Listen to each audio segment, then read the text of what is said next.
Get ready with me while I mentally prepare to organize everything we picked up from storage yesterday. And by mentally prepare, I mean I'm going to put my contacts in, brush my teeth, wash my face, do my skincare, braid my hair, and put on a hat like somehow that makes me qualified to deal with the mess waiting for me.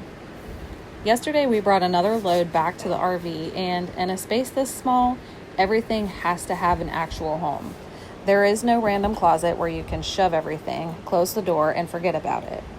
Technically, we do have cabinets, but most are already full of things I shoved in there because I didn't know where else to put them. We got rid of so much before moving into the camper. We sold, donated, and gave away so much, and somehow we still have so much stuff. I swear, things multiply in storage.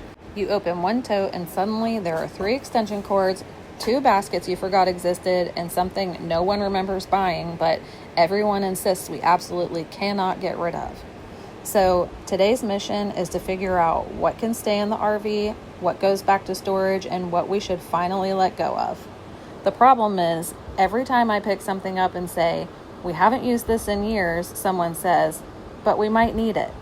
Need it for what? No one knows, but apparently the possibility exists, so we must keep it forever. I understand why letting go can feel hard though. We've made a lot of big changes in a short amount of time. We closed the storefront, sold our house, and moved into an RV.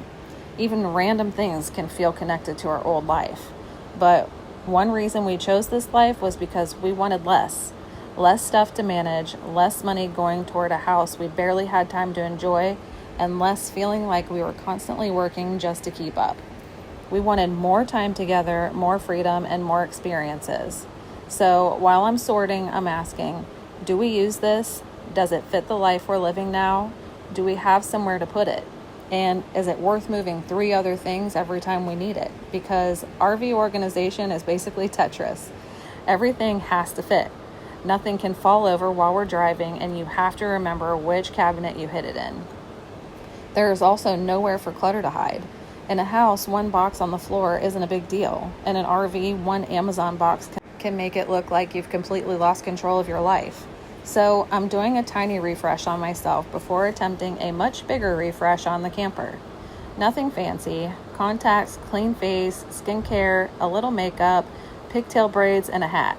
Basically just enough effort to convince myself that I have my life together before I go move the same pile of stuff around 6 times. Will the RV be completely organized today? Probably not, but hopefully we'll at least be able to walk through it without climbing over totes. And if all else fails, I'll move everything from one side of the RV to the other, wipe down a counter, and call it progress.